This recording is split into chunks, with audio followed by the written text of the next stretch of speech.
అన్నీ కూడా తెలుస్తాయి. మరి నేను మన ఆంధ్ర వాంగ్మయం అపారమైనటువంటిది, చాలా అగాధ సముద్రం లాంటిది ఈ తెలుగు వాంగ్మయం అంతా కూడా.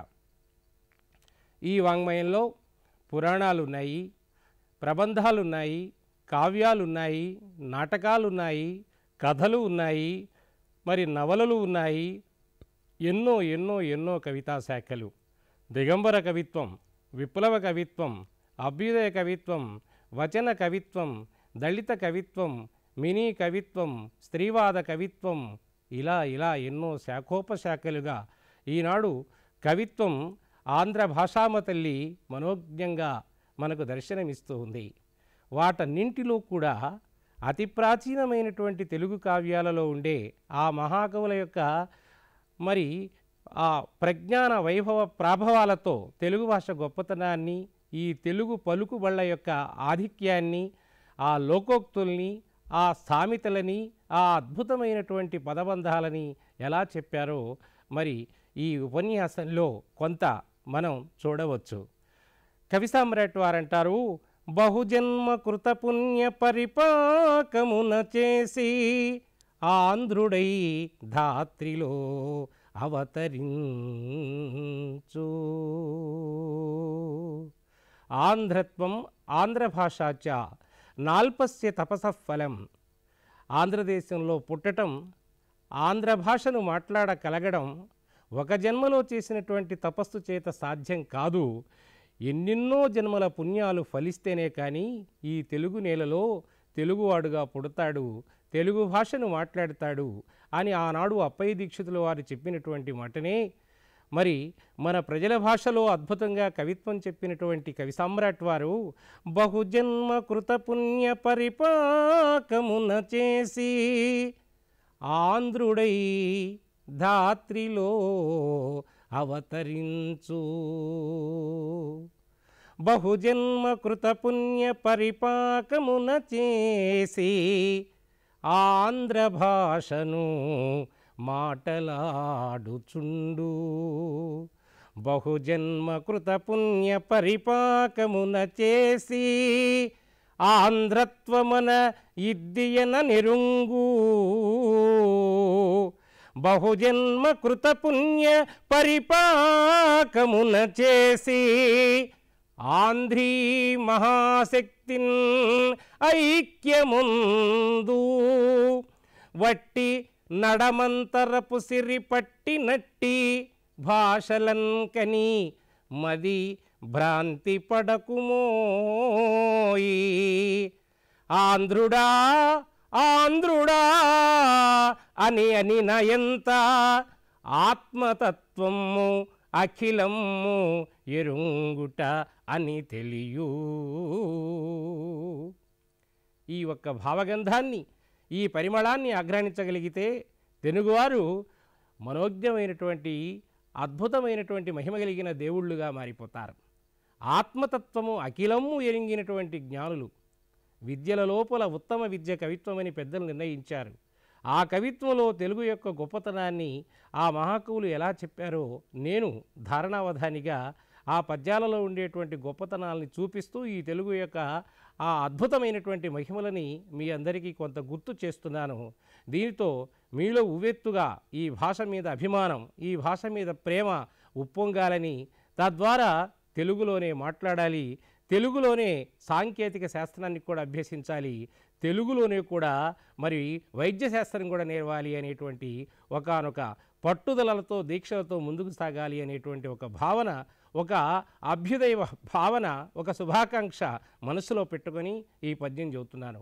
ఆంధ్రత్వము, ఆంధ్ర శక్తి, ఆంధ్ర భాష, ఆంధ్ర భూమి, ఇదంతా కూడాను చాలా మహిమోపేతమైనటువంటి నేల. ఈ నేల ఎటువంటిది? మామూలు నేల కాదు. ఈ ధాత్రి చాలా మహిమోపేతమైనటువంటి ధాత్రి. భగవంతుడు కోరి వెలసినటువంటి నేల ఇది. యుద్ధమున వెన్నునీయని యోధులకును చేతికి ఎముకలేక ఇచ్చడి దాతలకును శిలకు ప్రాణం ఓసెడి శిల్పులకును జనని అయి తేజరిల్లే నా నా కాదు మన మన తెనుగు తల్లి. ఇక్కడ ఉన్న దాతలు మరెక్కడా వెతికినా కనపడరు. ఇక్కడ ఉన్న శిల్పులు ఇంకెక్కడ చూసినా కూడా కనపడరు. ఇక్కడ ఉన్నటువంటి మహనీయులు, అద్భుతమైనటువంటి మహిమ కలిగినటువంటి వ్యక్తులు మరొక ప్రాంతంలో లేరు. ఎందుకంటే ఇది పుణ్యభూమి కనుక, ఇది యోగభూమి కనుక, ఇది దైవభూమి కనుక, ఇది కర్మభూమి కనుక, ఇది ఆర్షభూమి కనుక, ఇది వేదభూమి కనుక, ఈ భూమిలో పుట్టడం వలన భగవంతుడికి ఇష్టమైనటువంటి వ్యక్తి అయ్యాడు ఆంధ్రుడు. కనుకనే ఆ కవి సామ్రాట్ వారు చెప్పినటువంటి మాట, నడమంతరపు సిరి పట్టినటువంటి భాష ఈ ఇంగ్లీషు. ఆ ఇంగ్లీష్లో చాలా చాలా చాలా తక్కువ అక్షరాలు. మన తెలుగు భాషకి 55 అక్షరాలు. సంస్కృతానికి వర్ణంబులు 70, ప్రాకృతంబులకు వర్ణంబులు 40. రూ రూ లూలు విసర్గ ఖచెట తప గజడ దబ షా జ్ఞా ఇని సంస్కృత సమంబులను కూడి తెలుగున వ్యవహరింపబడు అనేటువంటి వ్యాకరణం ప్రకారం మొత్తం 55 అక్షరాలతో 6 లక్షల అపరంజి బంగారు పదాలతో చాలా గొప్పది అయినటువంటి భాష. ఏ రసభావాలు వెలువరించాలి అన్నా, ఎంత అందమైనటువంటి కష్టమైనటువంటి భావాలు చెప్పాలన్నా కూడా అనువైనటువంటి అక్షరాలు కలిగినటువంటి భాష. ఒక్కొక్క అక్షరానికి 20 అర్థాలు ఉన్నాయి అని అంటే, ఆ అంటే శివుడు, బ్రహ్మ మొదలైనటువంటి 20 అర్థాలు ఉన్నాయి. హ అంటే యుద్ధం, రా ఇవన్నీ కూడా మంత్రాక్షరాలు. ఓం ఓ అనేటువంటి అక్షరం ఎన్నెన్ని అర్థాల్లో ఉపయోగిస్తున్నాము. ఒక్కొక్క అక్షరానికే ఎన్నో అద్భుతమైనటువంటి అర్థాలు కలిగినటువంటి భాష ఈ భాష. మరి ఇటువంటి భాషను మనం చేతులారా మరి వదిలిపెట్టేస్తే, నేర్చుకోవటానికి ఇష్టపడకపోతే ఎంత నష్టపోతున్నామో, ఎంతగా కష్టపడాల్సి వస్తుందో మరి తల్లిదండ్రులు ఆలోచించాలి. నేటి యువత మున్ముందుగా విజృంభించి మేము తెలుగుని నేర్చుకుంటాం, ఈ తెలుగుని మాట్లాడటం ఇంత పుణ్యఫలం అన్నప్పుడు మేమెందుకు ఆ తెలుగును వదిలిపెడతాం అనేటువంటి పట్టుదలకి యువతంతా కూడా రావాలి. వచ్చింది నిజంగా అది శుభముహూర్తం. మరి 37 సంవత్సరాల తర్వాత ప్రపంచ తెలుగు మహాసభలు మహావైభవంగా ఆంధ్రదేశం అంతా కూడా జరుగుతూ, అందులో ముఖ్యంగా ఈ ప్రపంచ మందిరానికి, ఈ విశ్వమందిరానికి పూజా మందిరం ఈ తిరుపతి మహానగరం. ఆ తిరుపతి పట్టణంలో సాక్షాత్తు కలియుగపతి శ్రీయప్పతి వెంకటపతి వెలసినటువంటి ఈ పుణ్యభూమిలో ఆ సంపదల రాణి క్షీరోదకన్య శ్రీ మహాలక్ష్మి పద్మావతి అనే పేరు కలిగినటువంటి అమ్మవారుగా ఉద్భవించినటువంటి ఈ నేలలో ఆ తెలుగు భాషామ తల్లికి బ్రహ్మాండమైనటువంటి పండుగలు జరపడం ఆంధ్రులు చేసుకున్నటువంటి పుణ్యం.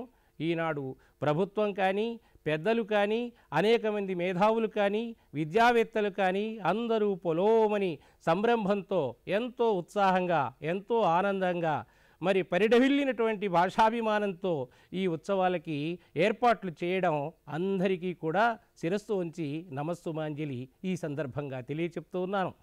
ఇంకా కూడా తెలిసిన వాళ్ళంతా కూడా ఆ మహనీయులకి నమస్సులు అర్పించవలసినటువంటి శుభవేళ ఇది.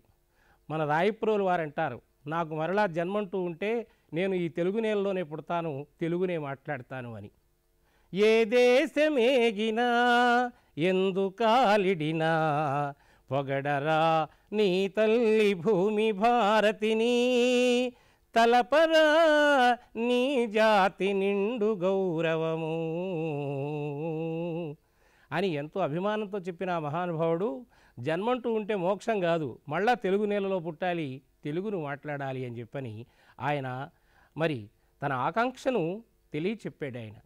మరి మనకి ముందు బాట వేసిన గురజాడ వారు కూడా దేశమంటే మట్టి కాదోయ్, దేశమంటే మనుజులోయ్ అని ప్రబోధించిన ఆ మహాకవి కూడా ముత్యాల సరాలలో అద్భుతమైనటువంటి ఛందస్సులో ఈ భాషా సౌందర్యాన్ని మనకి కన్నుల ముందు ప్రదర్శింపచేశాడు.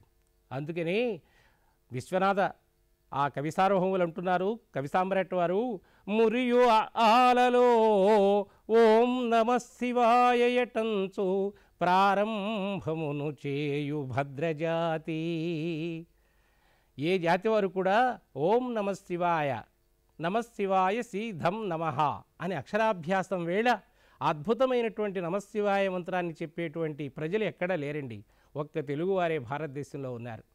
భారతదేశంలో మొట్టమొదటగా భాషాపరంగా రాష్ట్రం ఏర్పడింది కూడా మన తెలుగు నేలే, మన ఆంధ్రప్రదేశే.